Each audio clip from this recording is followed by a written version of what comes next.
Assalamualaikum warahmatullahi wabarakatuh. Selamat sore dan salam sejahtera untuk kita semua. Perkenalkan, saya Nesa Rosita Dewi. Saya mahasiswi dari Sekolah Tinggi Ilmu Ekonomi Kuala Kapuas, semester 1 kelas non-reguler. Ya, pasti teman-teman sudah tahu dengan hadirnya video ini saya ingin mengerjakan tugas atau mereview tugas yang diberikan oleh dosen saya, yakni tidak lain tidak bukan mereview tugas buku karya Yudi Latif yang berjudul Negara Paripurna, Historisitas, Rasionalitas, dan Aktualitas Pancasila. Pada video-video sebelumnya saya telah mereview bab 1, bab 2, dan bab 3. Jadi pada kali ini saya ingin mereview tugas dan dosen saya, yakni berupa mereview bab 4.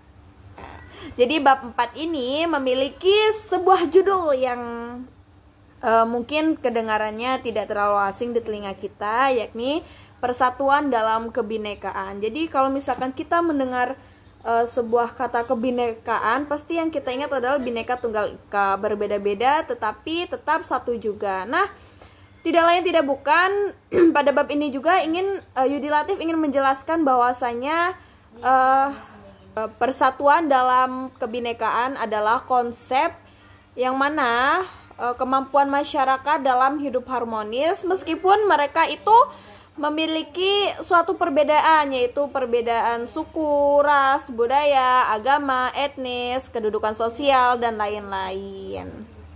Nah, konsep ini sangat relevan dengan semboyan kita, yakni Bhinneka Tunggal Ika, berbeda-beda tetapi tetap satu jua. Pada awal bab 4 ini, sebelumnya persatuan dalam kebinekaan ini masuk ke dalam konteks persatuan Indonesia. Nah, pada awal bab ini Yudi Latif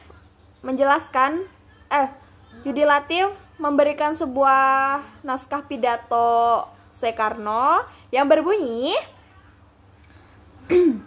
apakah kita hendak mendirikan Indonesia merdeka untuk sesuatu orang, untuk suatu golongan, mendirikan negara Indonesia merdeka yang namanya saja Indonesia merdeka, tetapi sebenarnya hanya untuk mengagungkan satu orang, untuk memberi kekuasaan kepada satu golongan yang kaya, untuk memberikan kekuatan pada satu golongan bangsawan?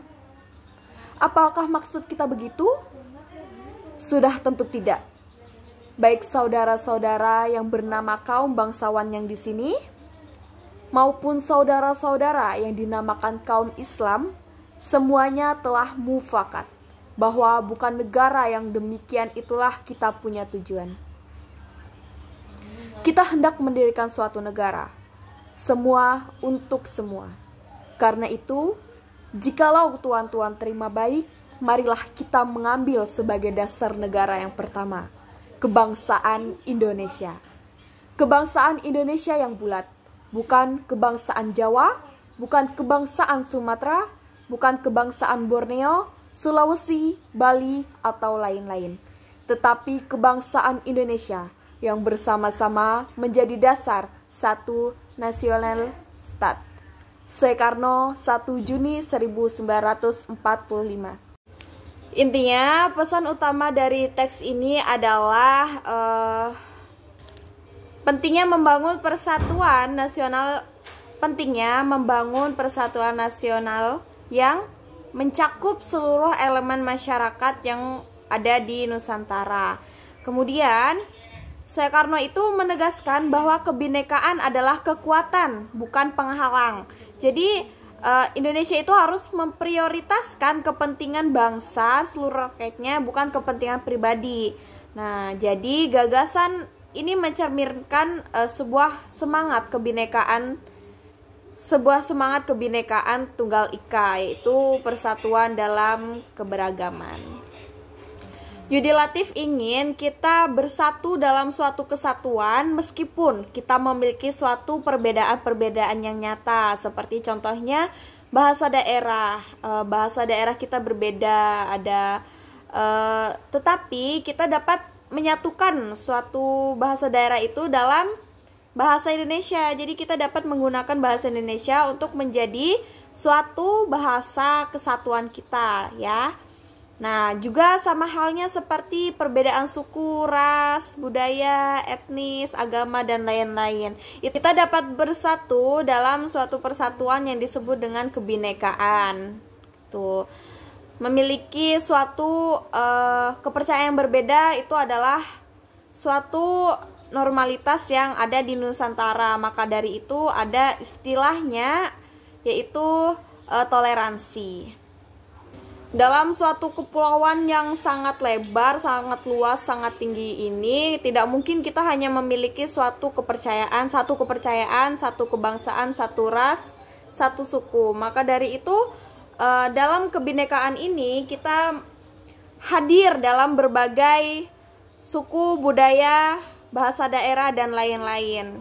Nah, kita dapat bersatu dalam kebinekaan tersebut, kemudian kita dapat bergabung dan kita dapat menunjukkan suatu perjuangan kita terhadap Nusantara.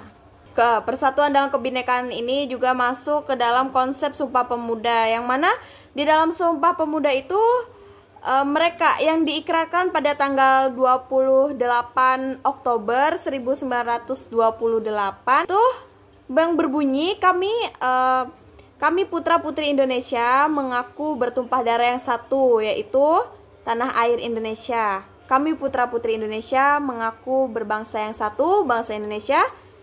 Kami putra-putri Indonesia menjunjung bahasa persatuan, bahasa Indonesia. Jadi, dengan adanya suatu perbedaan itu tidak menuntut kita untuk bertentangan, tapi justru kita harus beriringan dalam segala hal itu untuk menuju dalam suatu kehidupan yang harmonis, hidup makmur, adil, dan merdeka.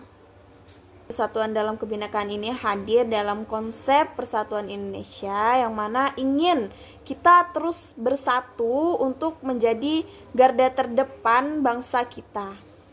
Demikian review yang saya bawakan, semoga bermanfaat. Salah hilafnya saya mohon maaf. Saya hanyalah mahasiswa yang memiliki banyak kesalahan dan kelalaian. Maafin Pak Hamzah.